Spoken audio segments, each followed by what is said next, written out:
Hey y'all. Welcome back, welcome back, welcome back. My name is Tamika Collins, and this here is my YouTube channel. And on these episodes, we are reading the Bible from Genesis to Revelations. Yes, we are. And I hope you all are enjoying yourself. We are now in Judges, y'all. Judges. And as usual, I read from the Life Application Study Bible.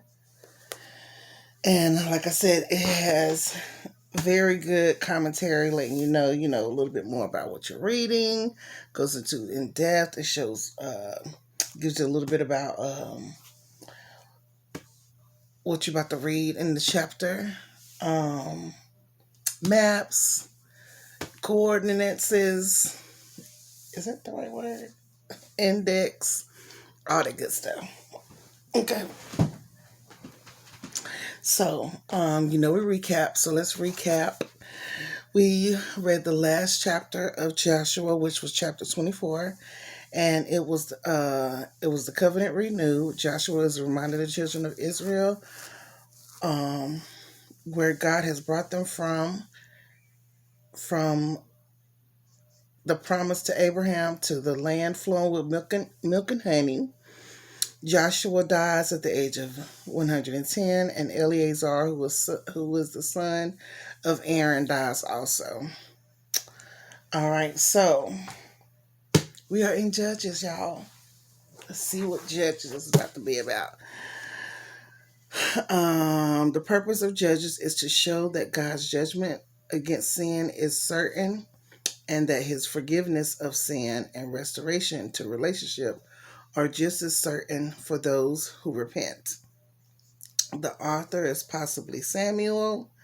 The original audience is the people of Israel. The setting is the land of Canaan, often referred to as the Promised Land, and later known as the land of Israel. Where was I at? I'm sorry. God had helped the Israelites conquer Canaan, which had been inhabited by a host of wicked nations, but they put themselves in danger of losing the promised land because they compromised their convictions and disobeyed God. The key verse in here is, in those days Israel had no king. All the people did whatever seemed right in their own eyes. The key people in here are Othniel, Ehud, Deborah, Barak, Gideon, Abimelech, Jephthah, Samson, Delilah. Special features are Judges records Israel's first civil war. Okay, so Judges, real heroes, are hard to find these days, thanks to the large part to social media, which has made the foibles and weaknesses of our leaders all too apparent. We search in vain for men and women to emulate. The music, movie, and sports industries in particular seem to produce a steady stream of stars, quote unquote, who shoot to the top and then quickly implode with one more moral failure after another. Judges is a book about heroes, 12 men and women who helped rescue Israel from its oppressors. These judges were not perfect. In fact, they included an assassin, someone who doubted God, a sexually promiscuous man. But when they were submissive to God, God worked through them in amazing ways. Judges is also a book about sin and its consequences. Like a minor cut or abrasion that becomes infected and causes great damage when left untreated, sin grows and soon poisons the whole body.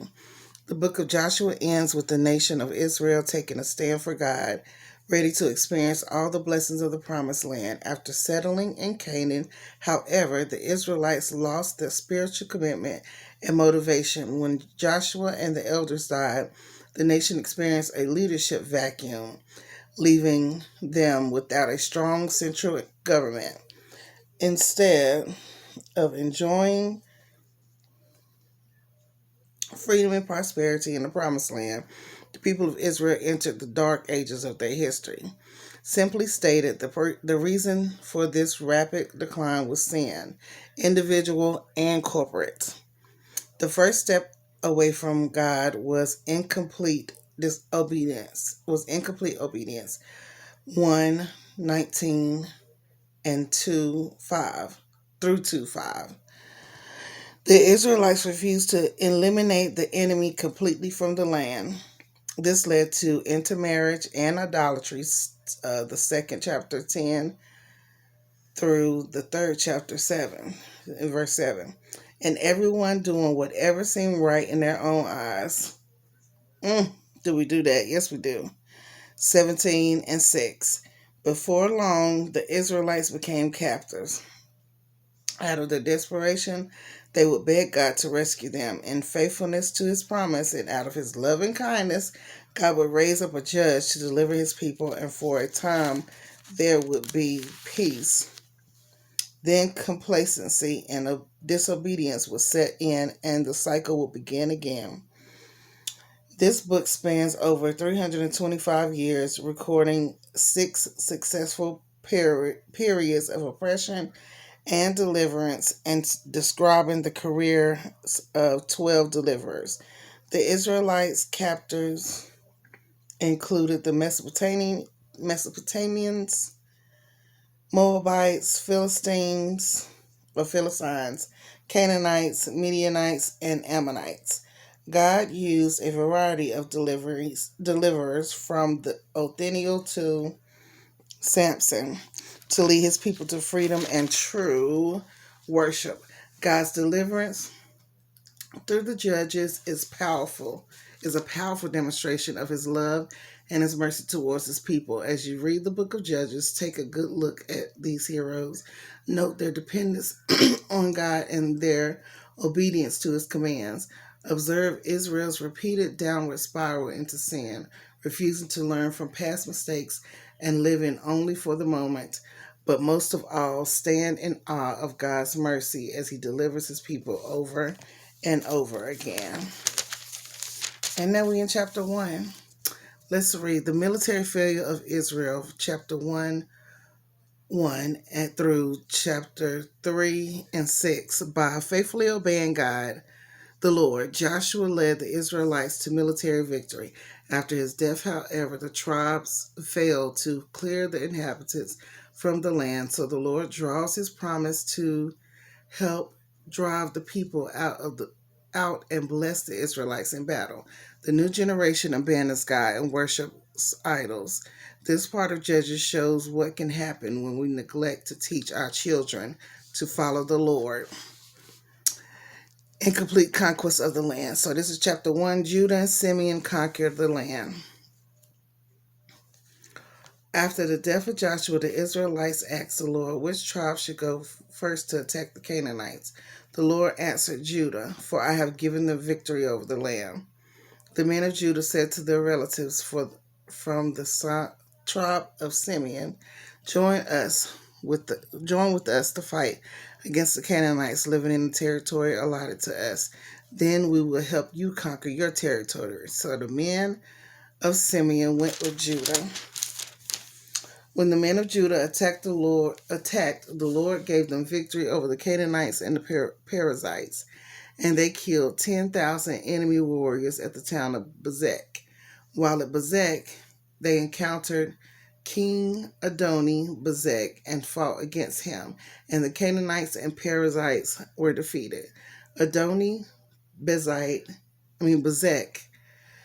escaped, but the Israelites soon captured him and cut off his thumbs and his big toes.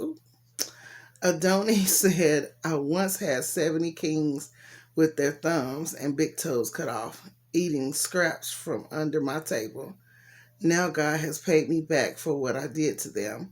They took him to Jerusalem, and he died there.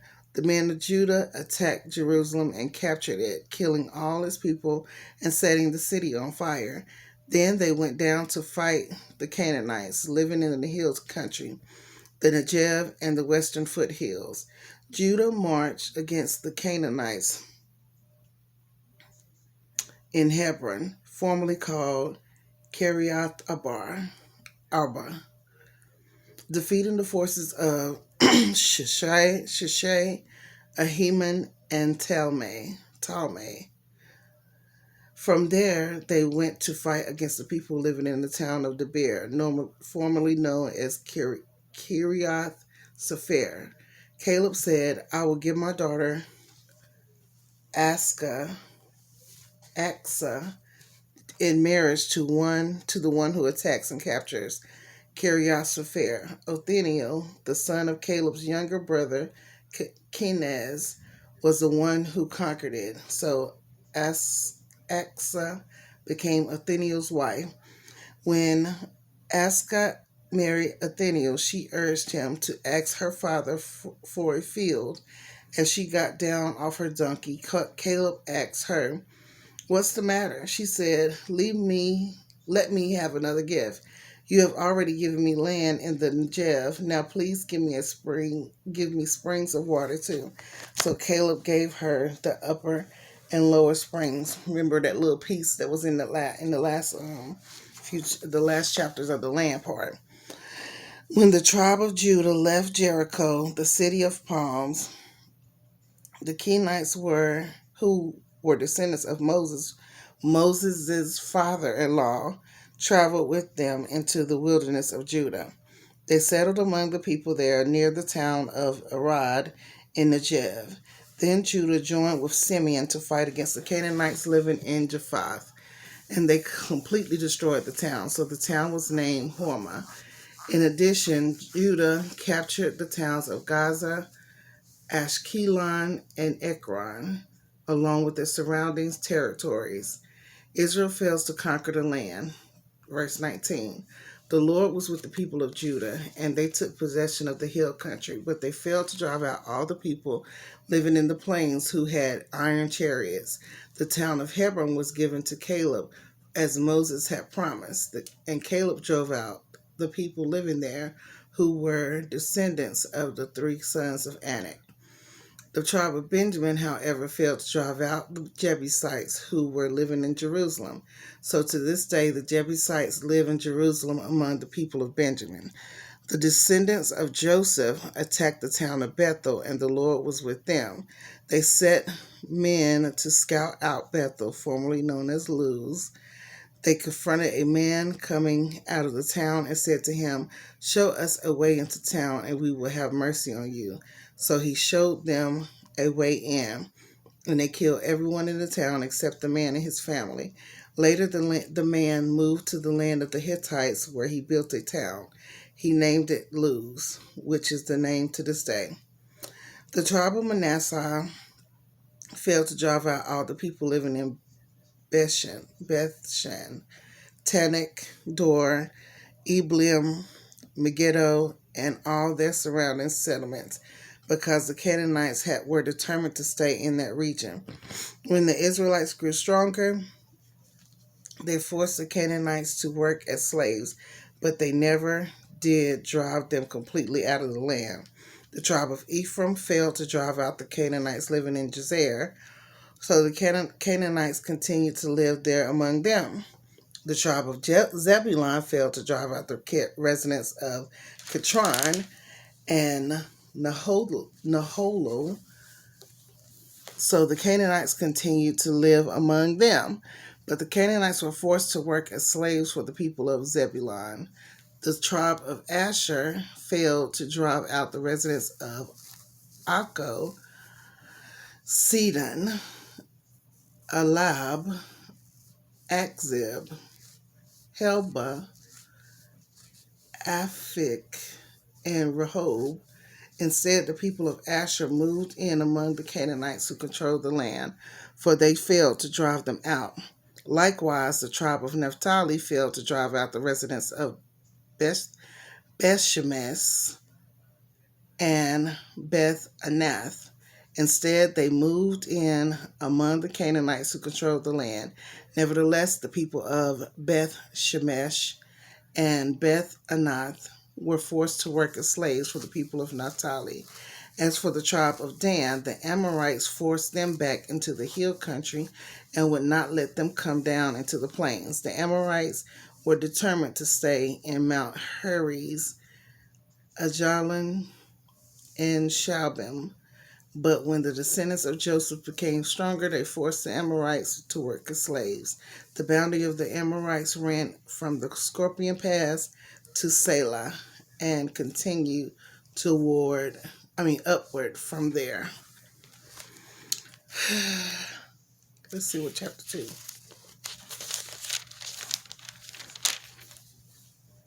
We'll see. The chapter 2, the Lord's messenger comes to Bukum.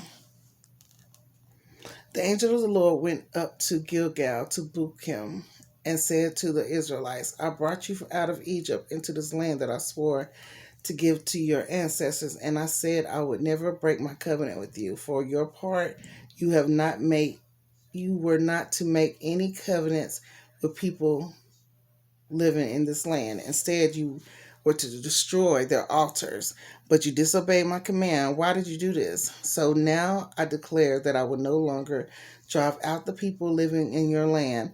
They will be thorns in your sides, and their gods will be a constant temptation to you.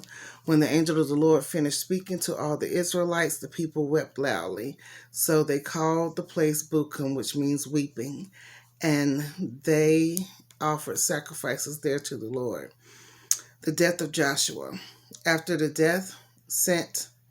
Joshua sent the people away, each of the tribes left to take possession of the land allotted to them. And the Israelites served the Lord throughout the lifetime of Joshua and the leaders who outlived them, those who had seen all the great things the Lord had done for Israel. Joshua, son of Nun, and the servant of the Lord, died at the age of 110.